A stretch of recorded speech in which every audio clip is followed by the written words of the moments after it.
नमस्कार दोस्तों। किसी ने खूब कहा है कि सफलता तब नहीं मिलती जब आप सोचते हैं, है ना। सफलता तब नहीं मिलती जब आप सोचते हैं, सफलता तब मिलती है जब आपके सपने आपके बहानों से बड़े हो जाते हैं। जी हाँ दोस्तों, आपको सफल होने के लिए, जीवन में सफल होने के लिए आपके जो सपने हैं, आपके जो ड्रीम्स हैं, उनके अंदर जान होना बहुत ज़रूरी है।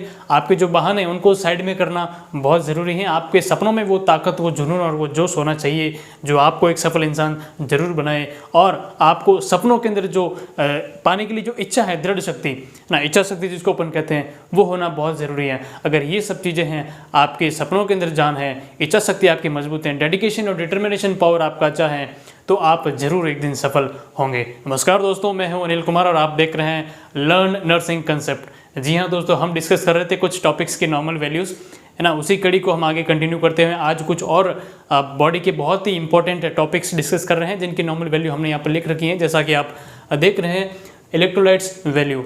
इलेक्ट्रोलाइट्स हमारे बॉडी में बहुत ही इंपॉर्टेंट रोल प्ले करते हैं, है ना। बॉडी को, हमारा जो बॉडी है उसको फ्लूइड बहुत ज़्यादा होता है ना। 60% फ्लूइड होता है और 40% जो अदर एलिमेंट्स होते हैं। उस फ्लूइड को जो है अलग अलग कंपार्टमेंट के अंदर डिवाइड किया गया है। इंट्रासेलुलर अलग होता है, एक्स्ट्रा सेलुलर अलग होता है। 70% ये होता है इंट्रासेलुलर और 30% होता है एक्स्ट्रा सेलुलर होता है। और इसके अंदर भी इंट्रासेलुलर होता है, इंट्रावेस्कुलर और ट्रांससेलुलर अलग अलग फ्लूइड्स होते हैं जो अपन फर्दर नेक्स्ट का भी पढ़ेंगे। अब इन फ्लूइड्स के अंदर बेसिकली इलेक्ट्रोलाइट्स होते हैं। इलेक्ट्रोलाइट्स जो बेसिकली वो भी इंट्रासेलुलर अलग होते हैं और एक्स्ट्रा सेलुलर भी अलग अलग वैल्यू कैरी करते हैं। हम यहाँ पर पढ़ेंगे बेसिकली जो ब्लड के अंदर इलेक्ट्रोलाइट्स कॉमन हम पढ़ते हैं उनके बारे में। तो देखिए, इलेक्ट्रोलाइट्स हम यहाँ पर स्टडी करते हैं। इलेक्ट्रोलाइट जो होते हैं बेसिकली ये दो टाइप के हम पढ़ते हैं ना। इलेक्ट्रोलाइट्स बेसिकली टू टाइप्स, मैं इसको यहाँ पे लिखता हूँ। प्लस एक होता है आपका इलेक्ट्रोलाइट्स, एक होता है आपका कैटाइन, कैटाइन, और दूसरा जो होता है आपका वो होता है एनाइन। क्या होता है एनाइन और क्या होता है कैटाइंस? तो देखिए, कैटाइन जो होता है हमेशा कैरी करता है पॉजिटिव चार्ज, है ना। ये हमेशा पॉजिटिव चार्जेस के अंदर कैरी करता है। और ये जो एनाइन होता है वो हमेशा नेगेटिव चार्जेस कैरी करता है। अब कौन कौन से कैटाइन होते हैं और कौन कौन से एनाइन होते हैं वो हम डिस्कस करते हैं। देखिए, कैटाइंस के अंदर बात करें तो पहला कैटाइन अपन पढ़ते हैं, वो होता है आपका सोडियम, है ना। सोडियम बहुत ही इंपॉर्टेंट रोल होता है बॉडी के अंदर सोडियम का। सोडियम को जो होता है हम बेसिकली Na इससे डिनोट करते हैं, है ना। ये पॉजिटिव चार्ज हमने यहाँ पर लिखा है, सोडियम कैटाइन। अब सोडियम का जो अलग अलग रोल्स होता है बॉडी के अंदर, इसका सोर्सेज की बात करें तो नॉर्मल टेबल सॉल्ट जिसको अंदर हम कहते हैं नमक, वो इसका बहुत ही रिच सोर्स होता है ना। तो ये अपन यहाँ पर देखते हैं क्या क्या नॉर्मल वैल्यू होती है सोडियम की। तो सोडियम की नॉर्मल वैल्यू की अपन बात करें तो ये होती है आपके 135 to 145 milliequivalent per litre. ये इसकी यूनिट बहुत इंपॉर्टेंट होती है, मिली इक्विवेलेंट पर लीटर। ये होती है आपका सोडियम की नॉर्मल वैल्यू। अब अगर सोडियम की वैल्यू अगर 135 से नीचे आ जाए तो उसको कहा जाता है हाइपोनेट्रीमिया, है ना। नेट्रीमिया एक वर्ड यूज करता है जो सोडियम के लिए बेसिकली काम में लिया जाता है। क्या कहते हैं उसको, मैं यहाँ पे इसको यहाँ पर मेंशन करता हूँ। अगर इस वैल्यू से लेस देन 135 आए तो उसको कहते हैं हाइपोनेट्रीमिया, नेट्रीमिया। और वही वैल्यू अगर 145 से ऊपर निकल जाए उसको कहा जाता है हाइपर नेट्रीमिया। देखो, यहाँ पर एक बेसिकली वर्ड सीखने के लिए ज़रूरी है। एक वर्ड हमने पढ़ा है हाइपो, हाइपर, और ये जो वर्ड आया है नेट्रीमिया, नेट्रीमिया। एक और वर्ड हमने पढ़ता है ईमिया, EMIA। तो हाइपर और हाइपो, हाइपो का मतलब होता है लेस, डिक्रीज, और हाइपर का मतलब होता है इंक्रीज, है ना। तो ये हम पढ़ते हैं इंक्रीज। और नेट्रीमिया जो वर्ड होता है बेसिकली यूज होता है सोडियम के लिए। तो क्या इंक्रीज हो गया? सोडियम। क्या डिक्रीज हो गया? सोडियम। अब कहाँ पे? तो एक और ब्लड यूज हुआ है ईमिया। इस ईमिया वर्ड होता है, ये यूज होता है हमेशा ब्लड के लिए।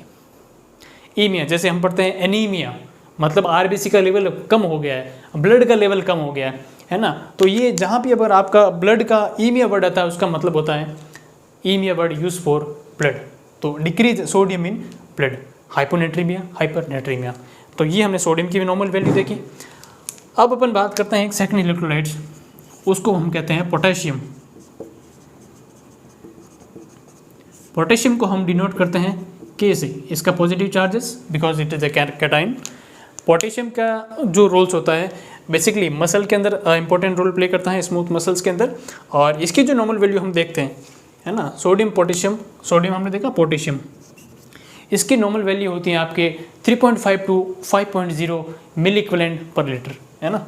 ये हम देखते हैं 3.5 to 5.0 milliequivalent per litre. देखिए यूनिट बहुत इंपॉर्टेंट चीज़ होती है, एग्जाम के अंदर कई बार पूछा जाता है और ये वैल्यू तो हमको याद रह जाता है, लेकिन पीछे हम यूनिट याद नहीं करते हैं। किसका mg पर मिलीग्राम पर डेसीलीटर हो जाता है, ये मिली इक्विवेलेंट पर लीटर होता है, नैनोग्राम कभी आ जाता है, तो यूनिट का याद रखना बहुत ज़रूरी होता है ना। तो ये हमने यूनिट देखी। जब आपकी जो वैल्यू है पोटेशियम की वैल्यू लेस देन 3.5 होती है, उसको कहा जाता है हाइपोकैलीमिया। सोडियम, ये जो सोडियम के लिए हमने नाइट्रियम वर्ड यूज़ किया और पोटेशियम के लिए यूज़ होता है कैलीमिया, है ना। तो देखते हैं 3.5 से अगर लेस देन वैल्यू है उसको कहते हैं हाइपोकैलीमिया।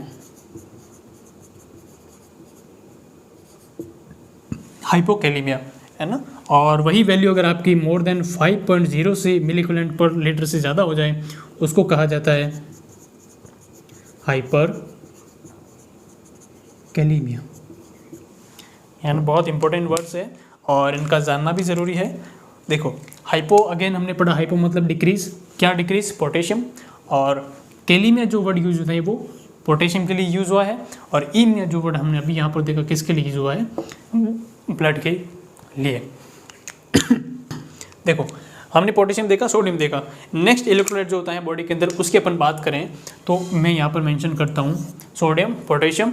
अब हम पढ़ते हैं मैग्नीशियम। मैग्नीशियम भी एक बहुत इंपॉर्टेंट हमारी बॉडी का एलिमेंट्स होता है, इलेक्ट्रोलाइट्स होता है, और इसको डिनोट करते हैं Mg, ये भी प्लस में होता है। इसकी जो नॉर्मल वैल्यू होती है वो हम पढ़ते हैं यहाँ पर।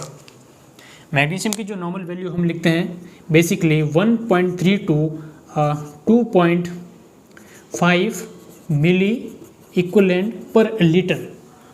1.3 to 2.5 milliequivalent per litre. Unit बहुत इंपॉर्टेंट है, यूनिट अगर मिस हो जाए तो इसकी वैल्यू बहुत गड़बड़ हो जाती है ना। तो यूनिट का याद रखना बहुत ज़रूरी होता है। अगेन इसकी वैल्यू कम हो जाए तो हम पढ़ते हैं हाइपोमैग्नीशियमिया, है ना। ये तो बहुत कॉमन और सिंपल वर्ड है। अगर इसकी वैल्यू हम यहाँ पर लिखते हैं इफ़ लेस देन 1.3, इसको कहेंगे हाइपो, सेम मैग्नीशियमिया, मैग्नीशियमिया, ए में मतलब ब्लड, मैग्नीशियम और डिक्रीज। वहीं इसकी वैल्यू मोर देन 2.5 हो जाए उसको हम कहेंगे हाइपर मैग्नीशियमिया, है ना। हाइपर मैग्नीशियमिया और हाइपो मैग्नीशियमिया बहुत इंपॉर्टेंट रोल होता है।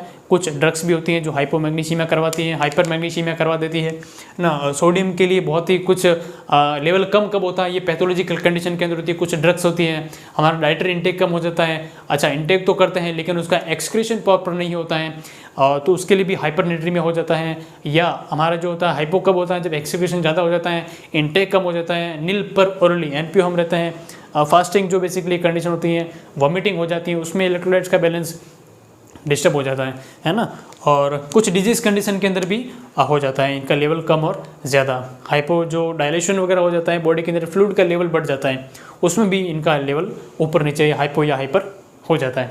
ये हमने देखा। नेक्स्ट एक बहुत इंपॉर्टेंट जो कैटायन हम पढ़ते हैं, नेक्स्ट हम पढ़ते हैं बेसिकली 4th नंबर पे कैल्शियम। कैल्शियम को हम डिनोट करते हैं Ca+, है ना, plus, because it is a cation. So calcium जो होता है बॉडी के अंदर बेसिकली बोन्स का फॉर्मेशन के लिए ज़रूरी होता है, मिनरल्स के लिए ये मिनरल्स होता है, और हमारी बोन और हमारे टीथ के लिए बहुत ज़रूरी होता है। बेसिकली जो डाइटरी प्रोडक्ट्स होते हैं ना, जो डेयरी प्रोडक्ट्स होते हैं, उनमें इसका लेवल बहुत अच्छा होता है और वो हम कंज्यूम करते हैं तो कैल्शियम हमारा अच्छा होता है ना। तो इसकी नॉर्मल वैल्यू की बात करें हम, इसकी जो नॉर्मल वैल्यू होती है 9.0 टू 10.5 मिलीग्राम पर डेसीलीटर। इसकी ये जो यूनिट है Mg पर DL। देखिए ये याद रखना बहुत ज़रूरी है। अभी तक हमने देखा है मिली इक्विवेलेंट पर लीटर, लेकिन जो कैल्शियम होता है उसकी वैल्यू होती है आपके मिलीग्राम पर डेसीलीटर, है कि नहीं, बहुत इंपॉर्टेंट है।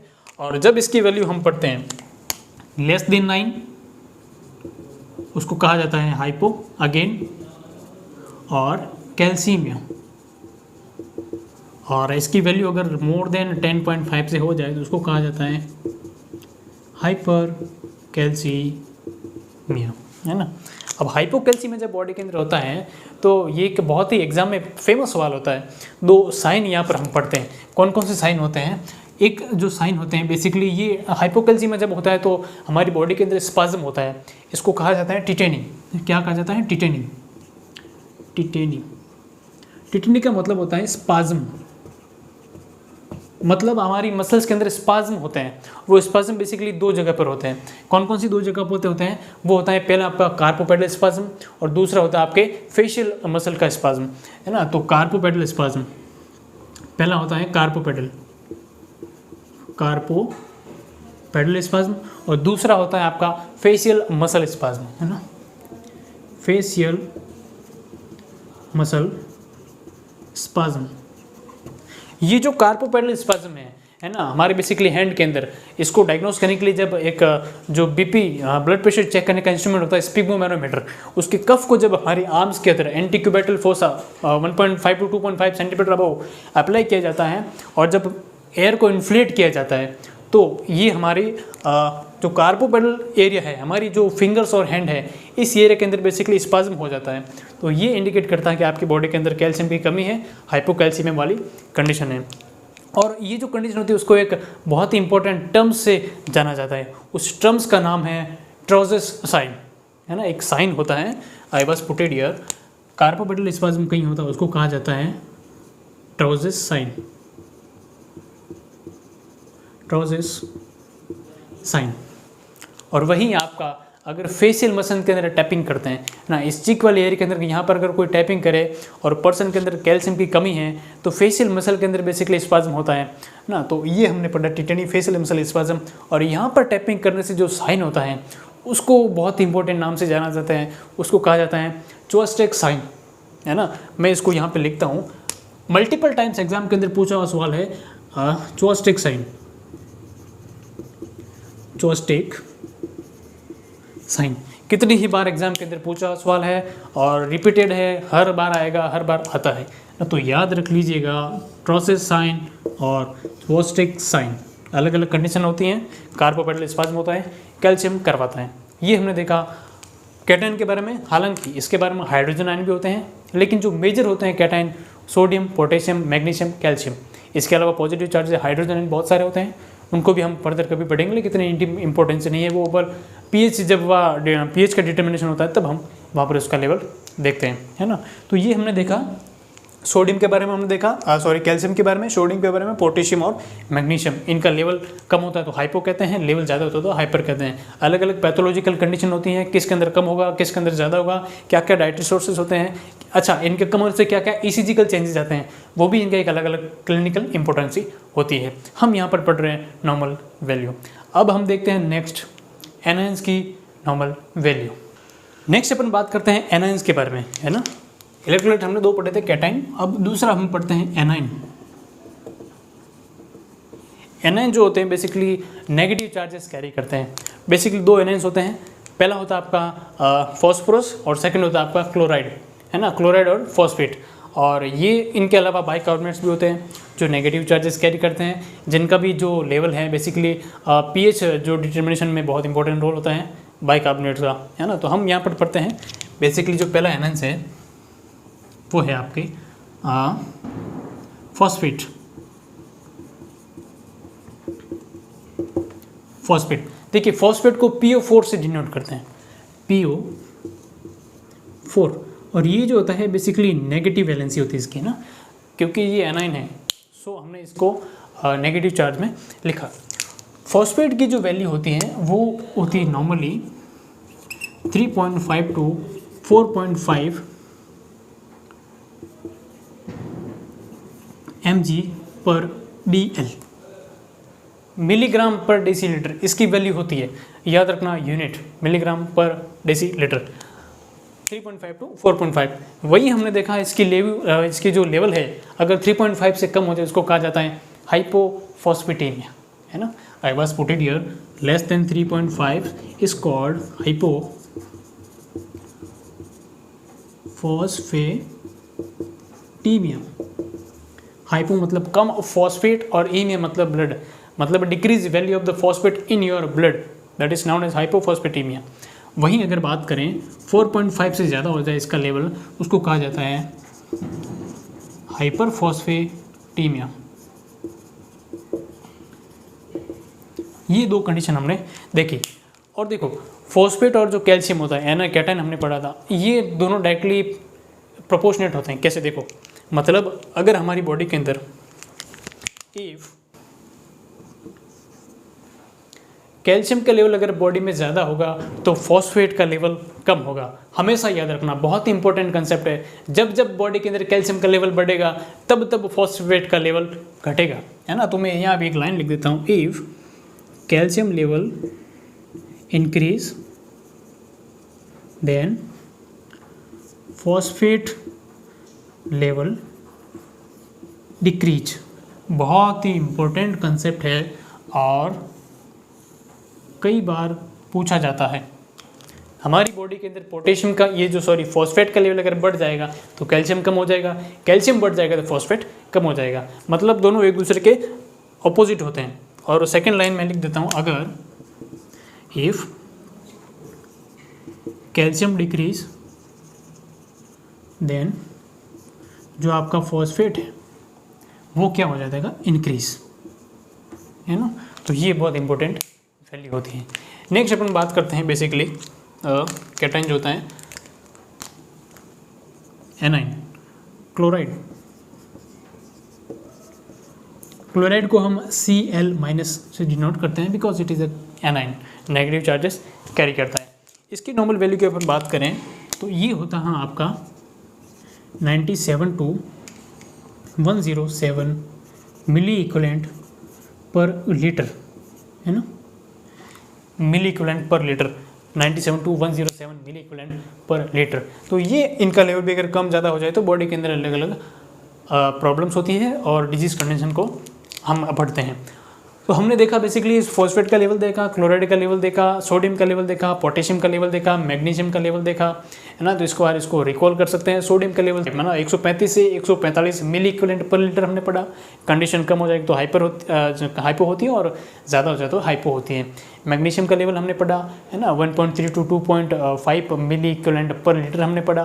कैल्शियम का लेवल हमने पढ़ा 9.0 टू 10.5 mg/dl हमने पढ़ा, है ना। और potassium 3.5 to 5.0 milliequivalent per litre हमने पढ़ा। तो 4 हमने कैटायन देखे, 2 हमने एनायन देखे और इनके लेवल बहुत इंपॉर्टेंस रोल प्ले करते हैं। और कंडीशन जब कम हो जाती है, इनका लेवल कम होता है तो हाइपो कहते हैं और जब ज़्यादा होती है तो हाइपर टर्म से डिनोट करते हैं। तो ये हमने कुछ इलेक्ट्रोलाइट्स हमने देखे हैं, है ना। नॉर्मल वैल्यूज़ हमने देखी, इनकी क्लिनिकल इंपॉर्टेंस ही बहुत ज़्यादा ज़रूरी होती है। कम होने से ECG के अंदर चेंज आते हैं और हाइपर होने से भी ECG के अंदर चेंजेस देखने को मिलते हैं। तो हमने आजकल ये नॉर्मल इलेक्ट्रोलाइट्स वैल्यू देखी है। बने रहिए आप इसी तरह से, सीखते रहिए और बढ़ते रहिए आगे। तब तक के लिए मिलते हैं अगले वीडियो में। जय हिंद, जय भारत। आप सभी प्रेम पूर्वक जुड़े हैं उसके लिए धन्यवाद।